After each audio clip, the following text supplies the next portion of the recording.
నమస్కారం గురుగారు. శుభం భూయాత్. పరమేశ్వర కృపా కటాక్ష సిద్ధిరస్తు. సర్వే జనా సుఖినో భవంతు. గురుగారు ఇప్పుడు చూసుకుంటే చాలా మంది వ్యాపారంలో ఎంతో కష్టపడుతుంటారు. కానీ కలిసి రాదు. కొంతమందికి ఏ కష్టం లేకుండా కూడా కలిసొచ్చేస్తూ ఉంటుంది. వాస్తు అలా ఎక్కువ కష్టపడినా గాని కలిసి రాని వాళ్ళకి ఏమన్నా పరిష్కారాలున్నాయా? వాస్తవానికైతే అయ్యా, ఇలాంటి సమస్యలతో చాలా మంది మన దగ్గర పరిష్కారానికి వచ్చారు. చాలా మంది అవస్థలు పడుతూ ఉంటారు. పక్కపక్కనే సేమ్ షాపులున్నా ఒక దగ్గర జనం ఫుల్లుగా ఉంటారు. ఒక దగ్గర అసలు ఆ వస్తువు, ఈ వస్తువు ఏం తేడా ఉండదు. 2 వస్తువులు ఒక దగ్గర ఉన్నా, అవతల వాళ్ళ దగ్గర ఉన్నా గానీ, యువతల వాళ్ళ దగ్గరికి పోలేరు. అవతల వాళ్ళ దగ్గరికి పోతూ ఉంటారు.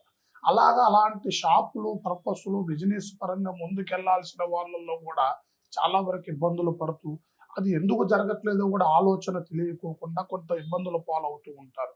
అలాంటి వారికి కూడా మనం చెప్పవలసింది ఏందయ్యానంటే, ముఖ్యంగా మనకు పెట్టిన విధానము, నడవడైన టైము, అది మనం ఓపెన్ చేసిన విధానము, దాంట్లో ఎంతవరకు జీవకళ ఉంది, దాంట్లో ఉండవలసిన సమస్య ఎలా ఉంది, ఎదుటి వాళ్ళల్లో మనకి ఎందుకు ఆకర్షింపబడట్లేదు, అది ఎందుకు మనకి బిజినెస్ పరంగా ముందుకెళ్ళటం లేదు, అసలు ఏం సమస్య జరుగుతుందా అనేది ముఖ్యంగా మనం గమనించుకోవాలి.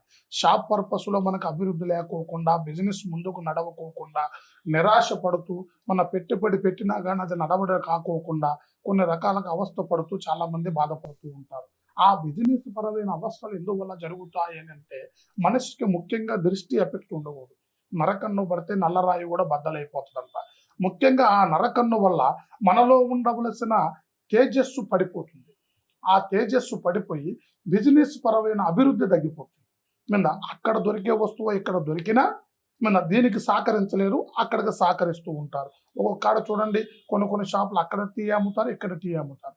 టీ షాపుల కాడ చాలా మంది కుప్పల మంది జనం ఉంటారు. ఒక్కొక్క దగ్గర అసలు ఉండరు. ఎందువల్ల ఉండరు? అదైనా అదే టేస్టు, ఇదైనా అదే టేస్టు. అయినా వాళ్ళల్లో ఉండవలసిన తేజస్సు బలం, మొదలుపెట్టిన ముహూర్త గడియ, దాన్ని ఓపెన్ చేసిన విధానం, కొన్ని దివ్య గడియలలో కొన్ని ఉంటాయన్నమాట.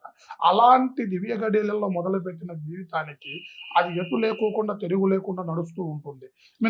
కొన్ని అవాంతరమైన టైంలో స్టార్ట్ అయ్యి, కొన్ని ఇబ్బందులు పడుతూ, నరదృష్టి ఎఫెక్ట్ పడి, కొంతమంది చెడు చూపు ప్రభావం పడిపోయి, కొంతమంది శేషణ సమస్యల వల్ల, కొంతమంది మంత్రం వల్ల, తంత్రం వల్ల ఇబ్బందులు పడి, అలాంటి కొన్ని డౌన్ అయిపోయి నిరాశ పడే జనాలలో కూడా ఇబ్బందులు పడుతూ ఉంటారు.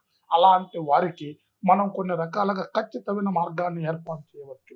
ఆ బిజినెస్ అభివృద్ధి అయ్యే విధంగా వాళ్ళు మొదలుపెట్టిన టైము, ఆ సమయాన్ని మనకు ఏర్పాటు చేసి, అది ఏ రకమైన స్థితిలో ఉంది, ఏ దిశలో నడుస్తుందో ఆ ఆఫీసు, ఏ దిశలో నడుస్తుందో ఆ షాపు అనేది మనం గమనించి, ఆ దిశని మనం ఏర్పాటు చేసి, నవగ్రహ స్థితిని, కుటుంబ స్థితిని, అతనిలో ఉండవలసిన తేజస్సుని, ఇప్పుడు మోసే ఎద్దు కరెక్ట్‌గా ఉంటేనే నడిసే బండి నడుస్తూ ఉంటది. అలాగా ఆ మోసే వ్యక్తిలో ఎలాంటి అవాంతరం పడుతున్నాడు, అలాంటి జీవన చక్రంలో ఎలాంటి అవాంతరాలు ఉంటున్నాయి అనేది మనం కరెక్ట్‌గా నడవడ చేసి, వాళ్ళ స్థితిగతులు మనం గమనించి, వాళ్ళలో ఉండవలసిన స్థితిని, గతిని, జాతక చక్రాన్ని, నవగ్రహ స్థితిని, అతనిలో ఉండవలసిన చెడు ప్రభావాన్ని అన్నిటిని మనం అంచనా వేసి, భూగర్భ అంజనంలో చూసి, అతనికి ఏ విధమైన మార్గం చేయాలి, అతనిలో ఏ విధమైన మన్నన పొందించాలి, ఆ బిజినెస్ ఏ విధంగా నడిచే విధంగా చేయాలి అనేది మనం కొన్ని రకాలుగా ఏర్పాటు చేసి, అతని జీవిత చక్రాన్ని అనుకూలమైన స్థితిలో నడిపించి, అతని బిజినెస్ పరంగా ముందుకు నడిపే విధంగా మనం చేయొచ్చు నాయన. ఓం నమ శివాయ. పరమేశ్వర కృపా కటాక్ష సిద్ధిరస్తు. ఆయుష్మాన్ భవ.